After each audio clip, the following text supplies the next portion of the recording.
Hello guys, आज हामी picnic गएर काँक्रा अनि उता बन्दकोपी काटेको आमाले हाई भन्दै हुनुहुन्छ अनि उता आन्टी चटपटे बनाउँदै हुनुहुन्थ्यो। उता निम्बु काटेर हालेको चटपटेमा प्याज अनि करेन्ट चाउचाउ अनि खुर्सानी अनि धनियाँ अनि मासु उता रोस्ट बनाउँदै थिएँ बजेले अनि हाई भन्दै थियो बजेले पनि रोस्ट बनाउँदै थिएँ नि त। अनि सबैजना मिलेर डियो चाउचाउ खाँदै थियो, उता चटपटे पनि बनाउँदै थिएँ। अनि आजको धेरै दिनपछि भ्रमण गऱ्यो नि त पिकनिक। उता आमा उता टाढा बस्नुभएको थियो किनभने उहाँ मिन्स हुनुभएको थियो, त्यही भएर अलि टाढा बस्नुभएको थियो। उहाँ पुग्ने बित्तिकै मिन्स हुनुभयो, त्यही भएर उता आमा भन्दै थियो मलाई पनि देखाऊ भनेर, त्यही भएर आमाले पनि देखाएको।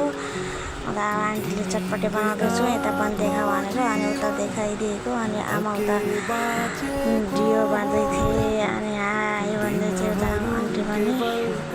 उता डियो सबैजनालाई डियो दिँदै थिएँ, डियो दिनलाई उता ग्लासमा हाल्दै थिएँ। अनि उता हाम्रो आन्टी चाहिँ अनि उहाँले अनि मेरो भिडियो नखिच भन्दा हुन्थ्यो। अनिखेरि उता बजेले रोस्ट पनि बनिसक्नु हुँदै थियो। अब उता आलु पकाउनु लाग्थ्यो कि चटपटीमा रोस्ट पनि तयार हुँदै थियो। अनि सबैजनालाई अब डियो खाउँ अलि भोक लागेको थियो कि सबैजनालाई, त्यही भएर अब चटपटीमा खुर्सानी हाल्दैछ पिरो कम भयो भनेर। अनि उता आन्टी टिकटक लाइभतिर व्यस्त छन् उता पनि, सबैजना आफ्नै धुनमा थिएँ अनि म पनि आफ्नै धुनमा भ्लग बनाउँदै थिएँ कस्तो हुन्छ भनेर। उता पनि टिकटकतिर म यस्तो खाँदैछु उस्तो खाँदैछु भनेर टिकटकको साथीहरूलाई भन्दै थियो। उता म पनि लाइभमा बसेको थियो आन्टी पनि। अनि उता सासूमा पनि हेर्दै थिएँ पछाडिबाट के गर्दैछ भिडियो बनाउँदैछ कि भनेर, म खान्छु यो भन्दै थिएँ। अनि उता दुइटैको अलि डिस्कस पऱ्यो कि म पनि हामीले मात्र खानुपर्छ, हामी मासु खाँदैनौँ अनि मैले मात्र हामीले मात्र खानुपर्छ चटियो भन्दै हुन्थ्यो। त्यही भएर सासूमाले म पनि खान्छु भनेर आफ्नो बुहारीले थर्काउँदै थिएँ कि हामी पनि खाने हो दुइटै खाने हो भनेर थर्काउँदै थिएँ कि, त्यही भएर अलिक भएको थियो कि उता सासूमालाई अलि रिसा उठेको थियो कि मलाई पनि लास्टै हाँसो आयो कि फेरि। उता टिकटकतिर सुन्छन् नभन्नु त्यस्तो जोडले नबोल्नु भन्दै थियो कि आफ्नो सासूलाई, भन्छु के गर्छस् भन्दै थिएँ। दुइटैको लफडा पऱ्यो कि त्यो डियो खाँदाखेरि धेरै रमाइलो। उता रित्तै बोतल देखाएर हामी त बियर पनि खाँदैछौँ भनेर आफ्नो साथीहरूलाई देखाउँदै थिएँ कि मलाई नबना भिडियो भन्दै थियो। उता उहाँलाई देखाउँदाखेरि अब रित्तै बोतल उसमा पानी थियो अनि पानी हो कि अब बियर हो कसले खाएको त्यो त मलाई थाहा भएन। अनि अब त्यो देखाउँदै थिएँ देखाउँदै मजाकमा खाइहाल्नु भयो। अनि त्यो मुखमा गयो अनि थुक्दै थिएँ। अनि मैले चटपटीमा आलु छिलेँ, आलु बफाएर निकालेको थिएँ। अनि आलु छिल्दा तातो धेरै भयो क्या, अनि त्यसले छिल्दा अलि यताउता पनि देखाउँ भनेर डियो खाँदै थिएँ सबैजना। त्यही भएर मैले उसलाई भिडियो खिच्न मेरो भनेर भिडियो बनाएको अनि चटपटीमा आलुसालु काटेर हालेको अनि चटपटे खाँदै थिएँ। अब यस्तो पिरो भयो नि यस्तो, तर मिठो चाहिँ त्यति भएको थिएन, पिरो त भएको थियो। अहिले नुन र निम्बु भएको थिएन कि,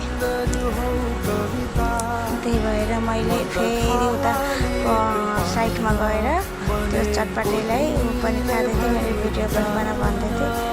अनि अलि साइडमा गएँ निम्बु हालेँ अनि उता अलिक नुन थप्यो अनि खाँदै थिएँ। अनि कस्तो मिठो भएको थियो। अनि सबैजनाले भन्दै थियो भएको छैन उता पिरो त भयो अनि नुन र चुक्नु भएको छैन भन्दै थियो खट्टा। अब उहाँ डान्स गर्दैन देखाएर बिहार सिहार खाँदै थिएँ। उता डान्स पनि गर्नु भएको डान्स गर्दै थियो। मैले त खालि टाढाबाट भिडियो मात्र खिचेको। उहाँ कस्तरी नाच्यो सासूमालाई धेरै खुसी हुन्थ्यो क्या। अनि दाजुले पनि उहाँको डान्स गरेको भिडियो बनाउँदै थिएँ।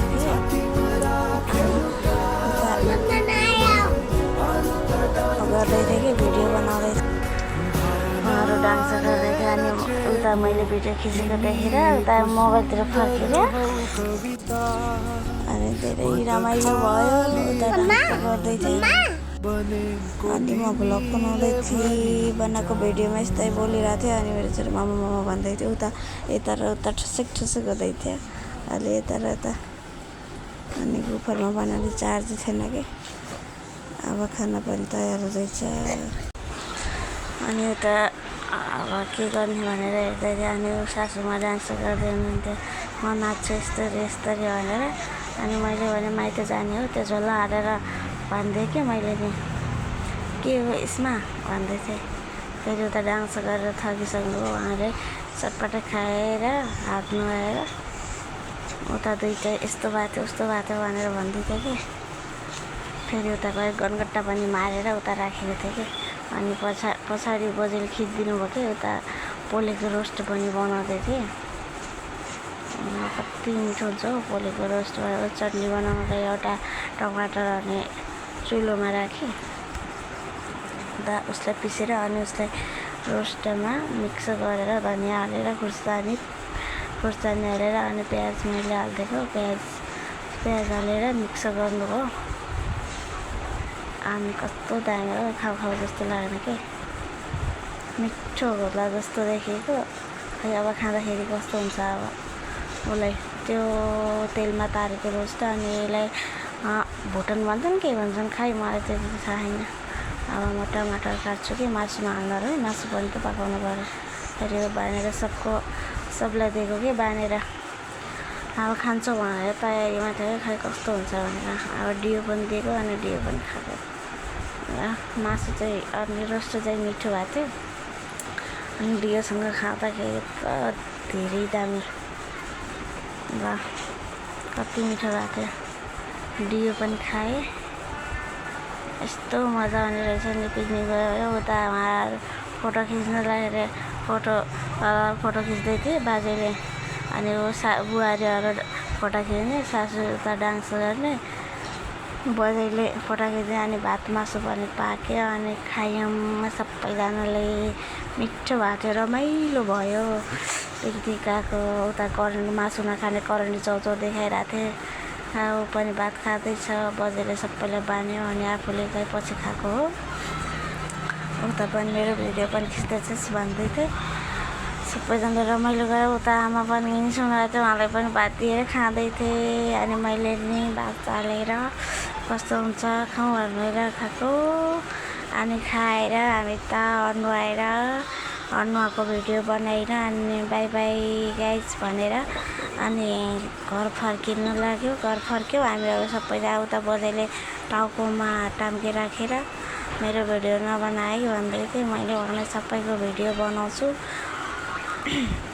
पिकनिक गएको मलाई भन्दै थियो तैँले यहाँ अनुहाको छैनस् गएर भन्दै थियो मैले भने अनुहाको हेर्नु मेरो कपाल पनि भिजा छ भनेर देखाएको मसँग धेरै उ गर्दै थियो कि तैँले अनुहाएन मैले भने तिमीहरूले कसैले नै अनुहाएन अनि के बस्नु छिटै गर्छौँ भनेर भनेको अनि अन्त बाटोमा बाई बाई गाइस यति नै हो आजको भ्लग भन्दै मैले उहाँलाई भनेको अनि उहाँ भन्दैन अहिले किन भ्लग सकेको भन्दै थियो बहिनी भने अब कति भ्लग बनाउने अब घर जाने रमाइलो हो आज शनिबारको दिन रमाइलो गर्न गयौँ रमाइलो भयो अनि सबैजनाले हामीहरू फर्क्यौँ मजा आउँछ हो गाइस सबैजना जानु रमाइलो गर्नु हामीले पनि शनिबारको दिन त्यही बितायौँ रमाइलो छ गाइस जानु पानी पनि छ त्यता खानालाई बस्नुलाई हावापानी राम्रो छ होला गाइस आजको भ्लग यति नै हो बाई।